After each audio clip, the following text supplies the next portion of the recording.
Shot Podcast. I'm Brian. And I'm Iron Dutch Murdoch. All right, let's get under the way. You were talking just a few minutes ago about Scott Hall. Yes. So, do you want to just go ahead and repeat some of the stuff, and then we'll go from there? Well, what I was referencing was right now WWE is apparently it was 25 years ago when Hulk Hogan dropped the leg on Macho Man Randy Savage to usher in the New World Order with Scott Hall and Kevin Nash. And here about a week ago or so, I saw something with NWO and with Scott Hall showing up, and anyway, so that got me to thinking. I wanted to look and see, well, when from the time Scott Hall jumped the rail and got in the ring and declared, if you want a war, you got it, to the time when WCW closed business. I was curious as to kind of roughly the time frame in which that was, and it was only 5 years. So right. From the time Scott Hall jumped the rail and got in there, and then of course he had Kevin Nash in tow. Kevin Nash didn't appear that same night, but wasn't far behind Scott Hall making his appearance. And then of course you had the Outsiders, and then of course as things progressed, the big thing was there was going to be another member of the team going to make an appearance, and the big question was who was it going to be. And then of course Hulk Hogan made that infamous walk and turned on WCW, and thus the NWO was born. And I know that there's been a lot of talk all over the place. I mean, you have people that talk about the Monday Night Wars, and that particular period of time in general was just probably just one of the most fascinating periods in pro wrestling history, because they were it was unreal. The TV, the viewership that they were getting. I remember, you had both of them coming on at the same time. It was a matter of inches. One, if they were supposed to go off, let's say at 11 o'clock, well, they'd go over maybe by about 5 or 10 minutes, just trying to keep you. And then it was always, looking to top one another. What's going to happen? What's this going to be? And then and quite frankly, during that time is when you saw Stone Cold and Vince McMahon. Vince McMahon, as far as him and his in-ring and character-wise, I never thought I'd see the day when McMahon would be in there wrestling. And not only was he wrestling, he was taking some decent bumps and bleeding, and it was crazy. But back to WCW though, here's a company who almost successfully put the WWE out of business, and from them going from white hot to out of business 5 years. Right. That's amazing when you really think about it, because it was such a hot period for WCW. And then even on the other side with ECW, everyone around, all boats were rising because of how hot professional wrestling is. And now, they're bragging that there's something big, and I do think there's something there. It's just I don't think anyone's been able to capitalize on it. And I don't know why they haven't capitalized. And granted, I would like to know when you look at like online, because you have to factor in now people watching online. Yeah. Television, things, whatever the outlets are they can watch the show. You have to factor that in. But when you look at just look around at the T-shirts, and that you used to see people in pro wrestling T-shirts. I don't know if I've seen anyone John Cena, but there's kids. You don't really, but I don't even see the kids. That's true. I don't really see that much in either. But like John Cena might maybe several years ago, but I don't really see a lot of pro wrestling shirts out there, and that's one way that I could gauge when Stone Cold and Undertaker and they were everywhere. Yes, they were everywhere. So, but like I said, I do think there's something there. But who, like Well, now. department stores used to carry wrestling shirts, if you remember that. Right. Oh, absolutely. I remember that. I remember there being a little kiosk in the middle of the mall that was selling wrestling shirts because a girl I was dating at the time, I bought her an Outsider shirt. Right. There at that kiosk. So yeah, there. I mean, it's I've thought about like if was there anyone that would even make a splash if they jumped the rail, and you can't. And I don't know of anyone because if let's say John Cena showed up in AEW, for instance, he want to be there part time, So it's not like Brock Lesnar shows up, great, but he's there very limited. Edge, Randy Orton, all these guys are very limited, and on the work dates that they're going to do. Right. So it makes me wonder who out there is there, or is there anyone? I don't think there is right now that would CM Punk. But you know what? The longer you're away, the longer that people forget. Because my God, it's 6 years now. Yeah. And yeah, we had good memories of Punk. Right. But there's a lot of probably people that can't really remember anything about CM Punk's matches. True. Yeah, this is true. But it boggles my mind that WCW, it only took 5 years. But I mean, I really, when you start pulling back the layers, because for all intent and purposes, man, they had an enormous amount of talent. We can go back through and just look at the talent that they let leave. Chris Jericho being one of them. Chris Jericho was white hot in WCW. He was over, and and of course, Chris Jericho is probably one of the best performers ever graced the ring, because the guys like the Undertaker, he keeps reinventing himself. He does little subtle changes. I mean, he's still Chris Jericho, but he keeps himself fresh. He's got good timing. He's funny. He knows how to tell a story in the ring. The guy's got it, and he was he was just doing great. And what it ultimately comes down to is you have the powers that be in the back that ultimately hurt it. I mean, when you brought up ECW. Listen, ECW was developing not just a fan base, but a very loyal and dedicated fan base. And boy, you talk about being a fun show to go see. ECW was unmatched as far as the fun and the energy that they brought. And we've watched some of the documentaries and stuff that they've put together on the ECW, and basically, it's like Rhino said, it was a business. It's hard to fathom that a company that was selling out everywhere they went out of business for no money. But it's poor business decisions. It's poorly managed. Right. It's just like I think the writing was on the wall when that one guy afforded Chris Benoit, Eddie Guerrero, Perry Saturn, and Dean Malenko the ability to just, well, if you want to go to WWE, just go. Right. As soon as he gave them their release on that Sunday or whatever it was, they were on WWE TV the next night. Yeah. It was. And that was, if I'm not mistaken, Benoit left as WCW champion, correct? Right. But they had an out clause with Sid put his foot under the bottom rope. So they were able to say Sid never lost it. That's how they reversed the decision.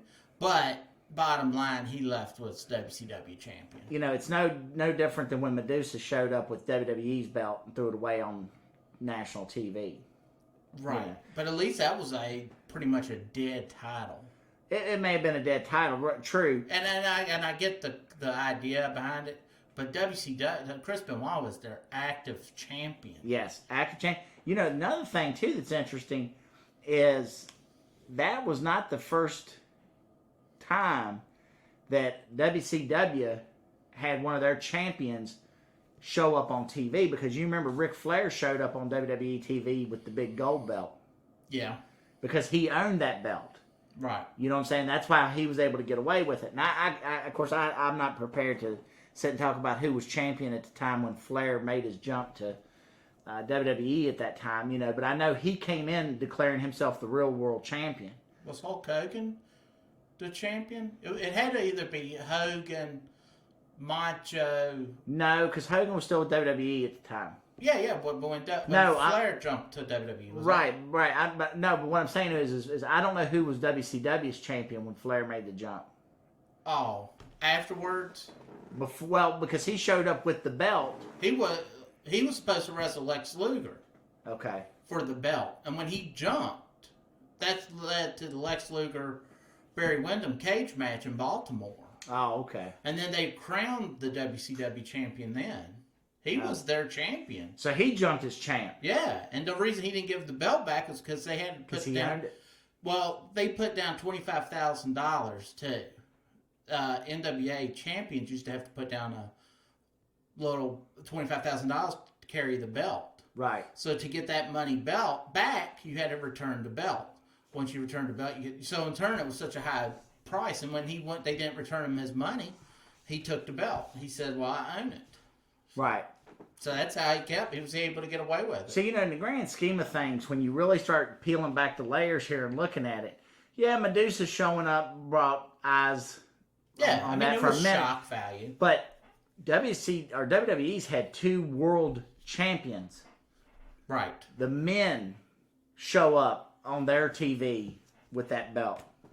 That's just. I mean, at the end of the day, man, that's just things you can't afford to have happen. No, that should have never have happened, and that's why Bret Hart got screwed, because McMahon probably was fearing. Well, I know he was fearing Bret was not going to do business, and he was going to show up on WCW Nitro with the belt.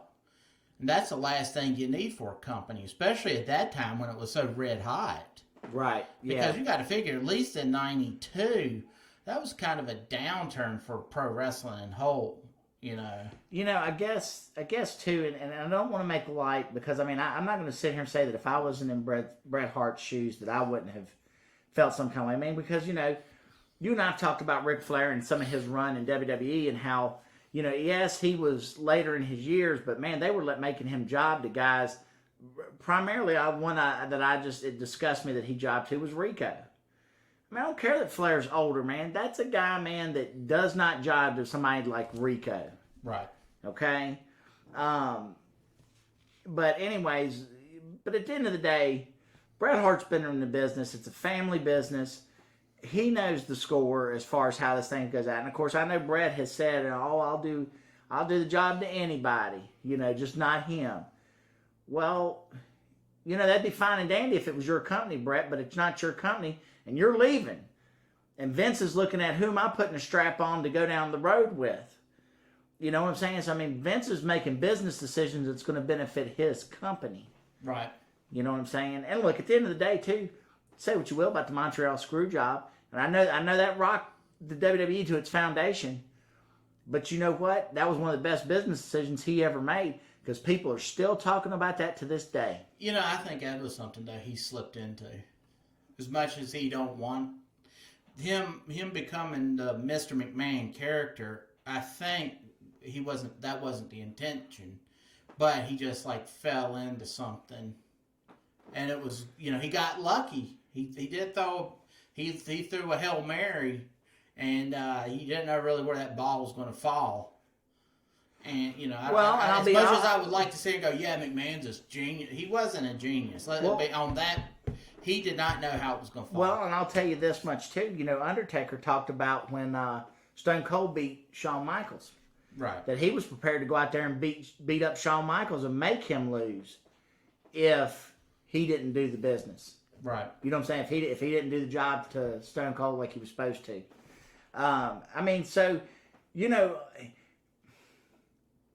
Yes, I don't think in a predetermined outcome business, I don't think it's value or it's not seen, because it does create distrust and things of this nature. But let's not sit here and pretend that there haven't been times where somebody went into business for themselves and the promoters had to protect their own interests. Right. McMahon has done it on more than one occasion. Montreal Screwjob was not the first Screwjob that took place, as you know. Right. Wendy Richter, and boy, that was an awkward time, but Wendy Richter basically was the first one that suffered at the hands of that. Right. You could tell everyone was confused, well, besides Moolah. Right. You know, watch that. That was a weird one. You're absolutely right. Yeah. Just going on real quick, did you see Terry Funk? He's suffering with dementia now. So is he? Because I also read that Tommy Dreamer posted that Terry Funk is not suffering from dementia, that he's talked to him and Terry Funk's fine. Well, if he's fine, then everyone's putting out, his family and all these other sources are putting out that he's not doing well health, and and I think it was his family who said it was mental health type deal. Well, you may be right. That's all I can say is in PW Insider, his family from Twitter posted on his behalf. So unless Tommy Dreamer wants to, prove that different, I mean, Who knows? That's sad. The Funk brothers, boy, I mean, they're as much of a staple of pro wrestling as Ric Flair, Harley Race, Dusty Rhodes. You just go down through there, right? And I mean, those two guys, man, the Briscoes, and the thing that's fun about the and a lot of those guys that we just named, but what's fun about the Funk brothers is, yes, it was pro wrestling, but those two were legit. Right. I remember you told me about a show that Dory Funk ran, and old Dan Severson and him kind of had some issue, and so Severson thought he was going to... it was grappling. They weren't throwing punches, but he thought he was going to teach old Dory Funk a lesson or two, and they got in there, and old Dory Funk gave him all he could handle, hung with him. You know what I'm saying? And it's like, so I mean, I think there's something to be said for that. That you got guys in the business that are legit. Right. It helps the business. Right. Look, the reason Brock Lesnar's an attraction like he is that's a former UFC heavyweight champion coming in there. The guy's a legit badass. So when you see him come down there and whatnot, people want to see that guy. Oh, absolutely. Also, I tell you, Paul Orndorff is also. Paul Orndorff is not doing well. He's they said he's down. I just watched a video on him, and his son is reported. He's living with his son now. His son is taking him home, got him cleaned up, got his hair cut and everything. So, but from what his son is saying, it is probably a matter of days for him. Really? Yeah. Huh. Which is sad. Orndorff was another one that really contributed big time to the business. Well, I always remember him and Hulk Hogan when they had their first match for the championship. Yeah. Like it blew people away because they went down and had sold 70,000 seats, I believe, in Arizona. Uh-huh. And, after that, I don't ever remember there being much Paul Orndorff, Hulk Hogan. I know they bound to have had matches, but I don't ever remember there being a big program on television. Yeah. Besides tag, like for Orndorff there in the beginning of Hulkamania, he was one of the guys like Roddy Piper and Bob Orton, that was kind of in that mix of, rumbling with Hulk Hogan there for a while. So, so let's talk quickly about what's coming up here on Saturday, the trilogy fight, Dustin Poirier and Conor McGregor. What's your prediction? Prediction's going to be Dustin Poirier to win. I don't see McGregor coming out bringing anything different. But I would love to see McGregor win just because I like the trash talk and I like the showmanship. I like that type of, you don't have a lot of them. But I expect Dustin to beat him. And I would have to re-watch it. But I was listening to him talk, and they said that after I guess it ended in round 2 of that match. But they said after the first round, or during the first round, it looked like, and I know he got hit and hurt, but he said they were saying that they thought Dustin looked tired. Well. But what he looked like and how he delivered is two different things. Because for a man that was tired, he laid the wood to Conor McGregor there in that second round. Right. But no, I just don't see. I mean, come on. Connor's made so much money. He's making so much money outside venues. There's just nothing that he's got that's going to motivate him to get up. And I don't care if he's saying that, well, whoever wins this gets the next light heavyweight championship or the lightweight championship. That's not going to happen. No, right. It don't matter. He I don't think Conor could beat Charles Oliveira. Right. So I don't know. I don't think the desire's there for him to beat Charles Oliveira. Right. You know, and this is a big payday for both of them. But I do think Dustin Poirier is going to be the winner of this trilogy. And I'm going to be honest with you. The only fight past this one that I'm interested in seeing with Conor McGregor, right now, is him and Nate Diaz. Right. I'm not saying that there's not other fights out here that wouldn't intrigue me to see Conor fight. I'm not really interested in seeing Conor get back in the chase for the title. Because not only back when he was in the chase for the title, not only is he proven that, if he wins it, he's not going to defend it. So he's that guy. But I'm not interested. I mean, I want to see, I want somebody holding the title that's going to be out there defending it like GSP or something like that. Let's use Conor, man, as an attraction. Put him in there against some big fights. Let's make fights that are interesting. Let's not put him in there with a Khabib that's going to maul him like a bear. Right. You know what I'm saying? So, anyways, that's just my opinion of it. Now, Angela, is it Angela Nunes or what's the female? Amanda Nunes? Amanda Nunes. I don't know why I keep wanting to call her Angela. That didn't sound right to me, but Amanda Nunes. So I put some money on her opponent, the underdog. That's what I put. I put $10 on. Yeah, I put a little money on that. Now she's fighting lady from Venezuela. Yeah. Oh gosh, what's her name? Now I gotta look it up. But yeah, I looked at that, and of course, let me say this: I feel like that I do feel like that it's going to be business as usual for Amanda Nunes. I don't see this being a big upset, but you never know.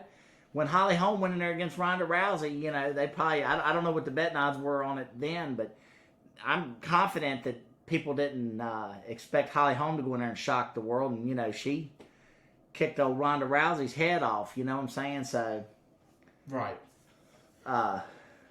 Julia Pena. So she's Julia Pena on August 7th. That's right.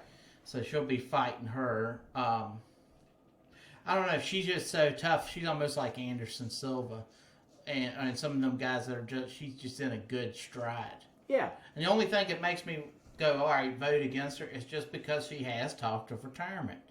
You never heard GSP talk of retirement and then continue to fight. Mm-hmm. If he was staying behind closed doors to just his coaches and stuff. But sometimes I think these guys, though, reach a point to where, take Amanda Nunes, for example. She has beat a who's who of former champions. I mean, she did the unthinkable and dominated Chris Cyborg. Right. You know what I'm saying? And I mean, you just haven't seen Cyborg take a beating like that since. You hadn't seen it before, and you haven't seen it since. Dominated Ronda Rousey, beat Holly Holm, beat Misha Tate. So when you start looking at it, it's like, right now in the current landscape of the divisions, I mean, who's there really? What big marquee name is there now for her to fight? The only one, and she's beat her twice, but I think both of them have been very, very close. Some people say the second fight is Valentina Shevchenko. So, yes, I would agree with you on that. I think that would be a good fight, but like you said... Because Valentina don't have no one really in her at 125, so right. It almost makes sense for her to come up and go on and... but now she's 0-2 against Amanda Nunes. So, like I said... And see that's the problem, too, because, if I'm Amanda Nunes and I'm looking at potential I'm looking at potential fights. Why do I want to fight somebody? There's no upside to fighting her. There is no upside. Amanda Nunes is the one with everything to lose on that one. Right. You know, she's the one that stands to lose a title, stands to be upset, and you know this, that, and the other. So I don't know. So I mean, for her to talk retirement, you know, who knows? I mean, I think sometimes you kind of have to look and see what's in front of you there. Right. Any predictions on the upcoming Tyson Fury, Deontay Wilder? Because Wilder's now starting to verbalize that he's planning to go in there and end Fury. You know, if Fury if now Tyson has that, or Fury, Wilder has the knockout ability. He's knocked him down twice. But Tyson Fury's a better boxer.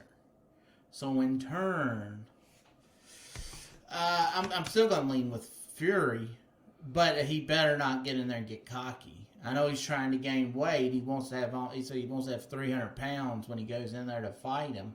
Yeah. But I kind of wonder, like, what exactly is he? I mean, that's a lot of weight.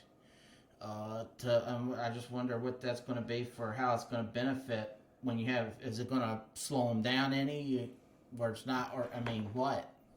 I don't know. I just, you know, my concern is that I think right now, you know, they teased us with the Tyson Fury Anthony Joshua fight, and I don't know that we're ever going to see that fight.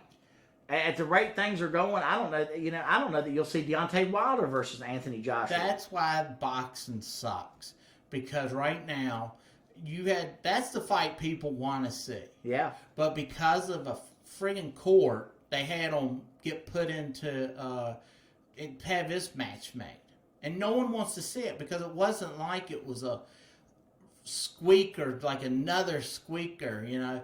It was a domination, towel thrown in. I think people want to see it, but I don't think they wanted. Not now. I don't think they wanted to see it next. I think they wanted to see the unification fight, and then if Tyson Fury went back and revisited a trilogy fight with Deontay Wilder, I think then that would be the best course of action. But you know. But I honestly think the boxing model.